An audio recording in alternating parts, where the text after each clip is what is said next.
The neighborhood of Birchwood Crest had always advertised itself as a place of order, calm, and uniformity. An enclave where lawns stayed within regulation height, fences matched a color palette pre-approved by committee, and residents were expected to uphold a certain unspoken image of quiet perfection. It was this promise of stability that initially drew the homeowner, Mark, to the community after years of enduring the noisy chaos of apartment living. At first, he felt he had made the ideal choice. The cul-de-sac was clean, the houses were well kept, and neighbors waved politely with the same predictable rhythm as the sprinklers that flickered on every morning. But that peace began to shift in ways that were subtle at first, then increasingly unsettling. It began with small disturbances, objects barely noticeable if not for the fact that Mark knew precisely where everything belonged. A garden trowel slightly displaced from the shed wall, the lid of a storage bin left ajar despite his memory of securing it, a faint imprint on the mulch that looked suspiciously like a shoe print. These minor oddities could have been dismissed as forgetfulness or animals or even mild coincidence. Yet each time they occurred, a strange discomfort settled into Mark's stomach, the kind that whispered something was out of place. After several weeks, the pattern became clear enough that he could no longer brush it aside. The turning point came on a late Saturday afternoon when he found his back gate slightly open, just wide enough that he knew it wasn't the wind. The latch was old but sturdy, and he always made sure to secure it fully. Inside his yard, a few boards from his stacked lumber pile had been shifted, not in a way that suggested collapse, but precisely as if someone had examined them. The realization pressed on him like a heavy hand. Someone had been inside his yard. He checked with his neighbors casually over the next few days, careful not to sound paranoid. No one had seen anything, or if they had, they didn't mention it. Eventually, his curiosity pushed him to bring up his concerns during an HOA meeting. He described the movement of items and asked if anyone had filed maintenance requests or had authorized inspections in his backyard. The response was polite but dismissive. The HOA president, a woman named Linda, addressed his concerns with calculated calmness, insisting that no board member had reason to access his property. Her reassurance felt thin, like a blanket too small to cover the truth. Still, the incidents continued. A week later, Mark found the small side door of his detached garage cracked open. The lock showed no sign of forced entry, yet the faint odor of someone's cologne lingered inside, a scent that did not belong to him. The sense of violation grew sharper. What had begun as subtle disturbances had now evolved into unmistakable intrusion. It was at this point that Mark decided he needed evidence. He purchased a set of motion-activated security cameras, ones that blended subtly into corners and trim where they wouldn't attract attention. He placed them in discreet but strategic locations, one above the shed, another facing the gate, and a third overseeing the side yard near the garage. He installed them quietly, not mentioning them to neighbors or the HOA. For a few days, nothing happened. The cameras captured squirrels hopping across the fence, swaying branches in the wind, and the occasional Amazon delivery in the distance, but nothing that explained the episodes of intrusion. Then, just as Mark began to wonder if the situation had resolved itself, the disturbances resumed. It happened early on a Wednesday morning while Mark was at work. When he returned home that evening, he noticed the faintest shift in his garden hose, coiled differently than he remembered. His pulse quickened. He went inside, opened the camera app, and began scrolling through the day's footage. And there it was. The motion alert at 11:42 a.m. showed the back gate creaking open, followed by a figure stepping into view. The camera captured the person clearly. A woman in business attire, wearing a badge lanyard that swayed against her chest. Her posture was rigid, her steps deliberate as she walked across the yard. She inspected the lumber stack, then the shed door, then paused to peer through the garage's side window. The footage revealed her face unmistakably. It was the HOA president, Linda. She wasn't delivering notices. She wasn't conducting maintenance. She wasn't accompanied by anyone. She showed no hesitation, no sign of authorization, no acknowledgement of wrongdoing. Only the steady examination of property that was not hers to inspect. A jolt of anger surged through Mark, not loud or explosive, but cold and focused. The HOA had assured him that no one had reason to be on his property. Yet here was the president herself trespassing without permission, casually and comfortably, as if it were her right. He watched the footage several times, each viewing sharpening his understanding of the violation. She looked around frequently, not with concern but with caution, as though making sure no one was watching. She didn't knock on the door. She didn't leave a notice. She simply exited the same way she entered and closed the gate behind her as if tidying up after a chore. The sense of betrayal settled heavily over him.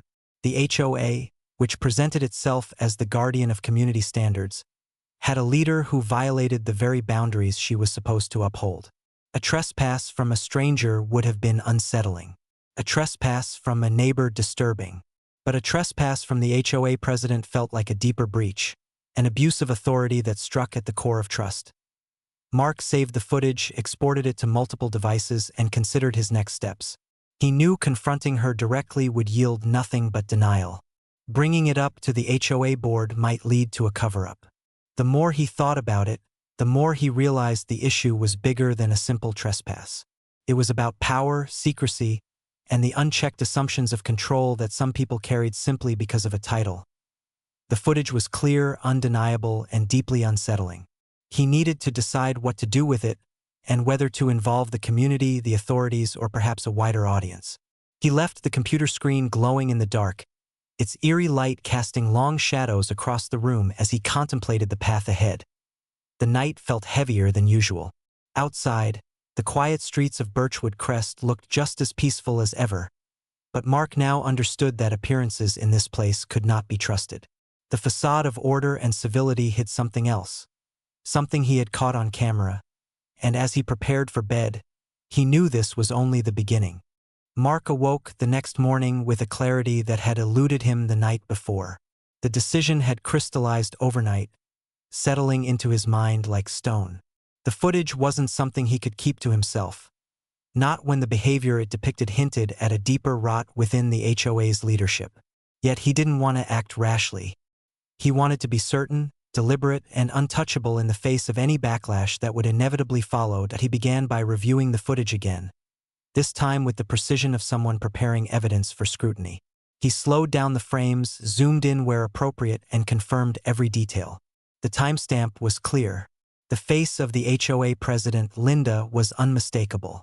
Her mannerisms were recorded in crisp resolution as she examined his property without hesitation or sign of authorization. The more he watched, the more the footage felt like a window into the quiet arrogance of someone who believed her position granted her access to whatever she wished. Before taking any public action, Mark wanted to rule out the possibility, however unlikely, that Linda might claim the intrusion was for an emergency or pre-approved inspection. So he checked his email, his mailbox, and the HOA portal for any notices that might contradict his assumptions. Nothing, not even a routine maintenance alert. He browsed through community guidelines and rules, reading them more closely than he ever had since moving in. None of the regulations allowed an HOA board member to enter private property without permission or prior notice except under urgent circumstances, which none of the video evidence suggested. Satisfied that he had full justification, he made copies of the footage on external drives and cloud backups, ensuring it couldn't mysteriously disappear should anyone try to challenge him. His meticulousness wasn't paranoia, it was preparation for the inevitable storm. Still, he hesitated before going public. Instead of posting immediately, he decided to give the board an opportunity to respond formally. He composed a carefully worded email to the HOA board, not to Linda specifically, stating that he had undeniable evidence of a board member trespassing. He didn't mention her name, but the implication was unavoidable. He asked for a prompt explanation and clarification on whether this action had been sanctioned or if it represented unauthorized behavior. He sent the email and waited. Hours passed, then half a day, then a full day. The silence felt deliberate, like a collective breath held too long. When he finally received a response, it came not from the board but from Linda herself. Her message was terse, dismissive, and strangely defensive. She claimed that HOA leadership occasionally conducted visual checks for safety and compliance, a justification that rang hollow. She provided no documentation, no reason for choosing his property, and no answer as to why she had not announced her presence. Something about the tone confirmed to Mark that she wasn't trying to explain. She was trying to assert authority. as if her position alone made her actions legitimate. That was the moment he decided the video could no longer stay private. He uploaded the footage to a public forum known for exposing HOA abuses, an online community with thousands of members who shared their experiences with overreaching board members and unreasonable neighborhood enforcement. The video was posted anonymously, but the caption told the story clearly. HOA president trespasses into my yard without permission, caught on camera. He didn't mention Birchwood Crest by name, but the footage spoke for itself. In the image, the neighborhood was visible, as were the HOA president's identifying features. Within minutes, comments began to appear. First dozens, then hundreds. Viewers reacted with a mixture of outrage, disbelief, and grim recognition. Many shared their own stories of HOA leaders who overstepped boundaries. Others dissected the footage, pointing out the deliberate way Linda examined the property, the suspicious manner in which she looked around, and the certainty with which she moved through a space she knew she shouldn't be in. The video quickly gained traction, spreading across multiple platforms. Reposts popped up in subreddit compilations, HOA horror story channels, and residential rights groups. Some content creators even requested permission to narrate the story for their followers. The anonymity Mark had hoped to maintain began to feel fragile. He knew it was only a matter of time before someone in the neighborhood recognized the layout of his yard or the face of their HOA president. The fallout began the very next day. Cars slowed as they passed the front of his house, some pausing long enough to suggest recognition. Neighbors lingered on sidewalks, whispering quietly, glancing between their phones and his property. A few offered sympathetic nods, while others looked wary, as though he had unleashed something that could affect them all. The atmosphere in the cul-de-sac changed almost overnight. The curated calm of Birchwood Crest now felt brittle, its facade cracked by the viral spread of the video. Then came the email blast from the HOA. The message was composed with a stiff, defensive cadence. It referred vaguely to misleading online material and urged residents not to jump to conclusions about the board's actions. It never mentioned Mark by name, nor did it refer directly to the trespass incident. Instead, it emphasized the importance of trust in leadership and warned against online misinformation capable of damaging community harmony. The careful phrasing only inflamed suspicion. After the blast went out, several neighbors reached out to Mark privately. Some wanted to confirm whether the footage was real. Others admitted they had noticed similar disturbances around their own properties but had assumed they were isolated incidents. One neighbor revealed that he had once caught a glimpse of someone near his side gate late at night but hadn't thought to question who it was. These small revelations accumulated into something larger, a pattern that suggested the intrusion into Mark's yard might not have been an isolated incident after all. The HOA, sensing the shift in resident sentiment, called an emergency board meeting. Notices went out demanding attendance, framed as an urgent matter affecting the integrity of the neighborhood. Residents speculated among themselves, drawing conclusions that the HOA desperately wanted to avoid. For the first time in years, attendance at a meeting promised to be overwhelming. Mark knew he had struck a nerve, not just with the community, but with the very foundation of authority the HOA president had built her reputation upon. As the board scrambled, the online conversation continued growing. Strangers who had never heard of Birchwood Crest before now discussed its leadership structure and the culture of control evident in the video. The HOA's attempt to stifle the story only amplified it. Mark watched the whirlwind unfold around him with a mixture of apprehension and resolve. He hadn't asked for a spectacle, but once the truth came to light, it refused to stay contained. The next steps would determine the future of the neighborhood, and perhaps the future of the HOA leadership itself. The emergency meeting was scheduled for the upcoming weekend. Tensions were rising, and the community was poised for confrontation. The calm mask of Birchwood Crest was falling, and in its place, something turbulent was rising. The morning of the emergency HOA meeting arrived with an unusual tension that seemed woven into the very air of Birchwood Crest. Where the community typically exuded a carefully maintained calm, today every porch, driveway, and trimmed hedge seemed to hum with anticipation. Residents who normally kept to themselves now stood in small groups, whispering over cups of coffee, glancing down the street toward the clubhouse as though expecting something monumental to take place. Mark, who had spent the past 3 days watching the situation escalate, felt the weight of all those eyes, curious, anxious, and in some cases hopeful. He moved through his morning with methodical care, drinking his coffee slowly, reviewing his saved files one more time, and preparing for whatever might unfold. Although he had not been officially asked to attend the meeting, he knew he couldn't ignore it. His footage had become the catalyst for this gathering, and the community expected something to come of it. By late afternoon, cars began lining the street outside the clubhouse. Residents who rarely attended meetings arrived early, carrying folding chairs despite the rows already set up. The room quickly filled with a mix of frustration and suspicion, the energy shifting as more people squeezed inside. The board's table sat at the front, elevated slightly, as though trying to maintain a sense of authority that was already unraveling. When the board finally entered, the shift in the room was palpable. Eyes locked onto Linda, the HOA president, with a unified intensity she had not anticipated. She carried herself with rehearsed confidence, but her rigid posture betrayed the unease beneath the polished exterior. She avoided looking at Mark, though she must have known exactly where he sat among the crowd. Instead of addressing the core issue immediately, the meeting opened with a long, scripted statement about community values, trust in leadership, and the dangers of online misinformation. The language was carefully crafted, each sentence layered with implication but lacking any acknowledgement of what everyone had come to hear. As the statement dragged on, murmurs spread through the audience, first soft and scattered, then louder, more insistent. The residents were no longer willing to accept vague reassurances. When Linda paused, ostensibly inviting comments, the tension finally broke. A resident near the front stood and demanded a direct explanation for the trespass caught on camera. Her voice carried the weight of dozens of others who had grown tired of evasions and formality. Linda attempted to deflect, suggesting that board members had responsibilities that sometimes required them to verify compliance, but this defense fell flat. The audience reacted with disbelief, frustration, and open challenge. One by one, other residents rose to share their own experiences.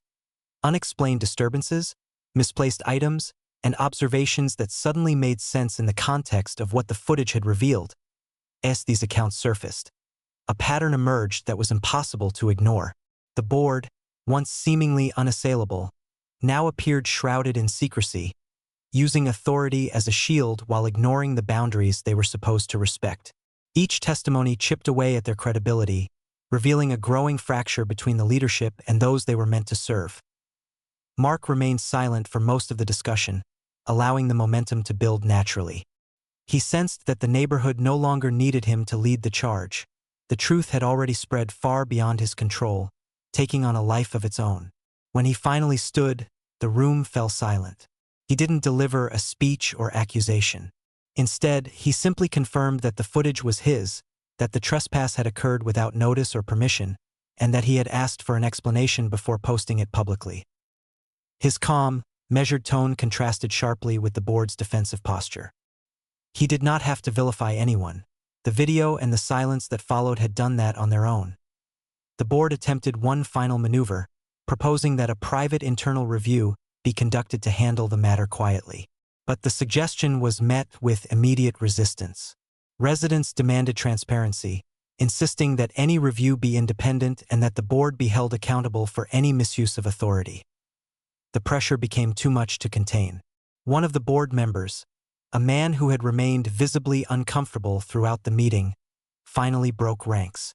He revealed that he had no prior knowledge of the trespass and that several decisions involving property checks had been made unilaterally by the president without consulting the rest of the board.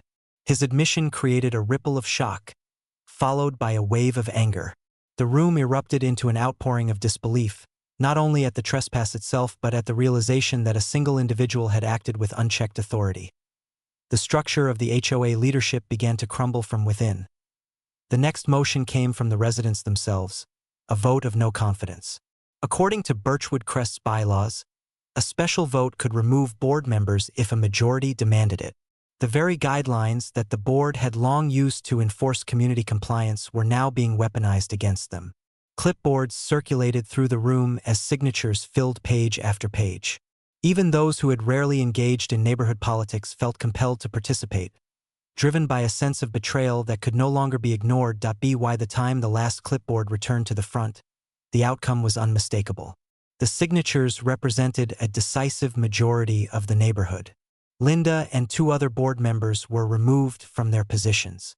The remaining members, stunned but compliant, conceded to the community's demand for an independent investigation before new leadership elections could take place. The removal was swift, almost abrupt. Years of authority had dissolved within a single meeting, undone by a camera, a video, and a community that refused to remain silent. In the days that followed, the atmosphere in Birchwood Crest shifted dramatically. Residents felt more empowered, more connected, and more aware of the importance of accountability. Conversations that once took place behind closed doors now occurred openly on sidewalks and driveways. The facade that had long defined the neighborhood, the illusion of order maintained by a select few, was replaced by a more authentic sense of collective responsibility. As for Mark, he found himself in the unexpected position of being both respected and approached frequently. Neighbors thanked him for taking action, for exposing something that had lingered beneath the surface for far too long. Although he never sought recognition, he accepted their gratitude with quiet humility. The footage continued circulating online for weeks, becoming a widely shared example of what could happen when homeowners refused to bow to unchecked authority. It sparked discussions about privacy, community governance, and the importance of protecting individual rights within structured neighborhoods. Eventually, Birchwood Crest held new elections, ushering in leadership that prioritized communication, transparency, and proper boundaries. The new board made several changes, including implementing a rule requiring documented approval for any property inspections and the installation of cameras at neighborhood entrances to provide oversight of all official activities.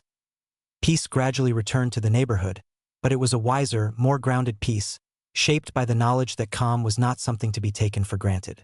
It was something to be earned and protected. For Mark, the unsettling events that had once shaken him became part of a larger transformation.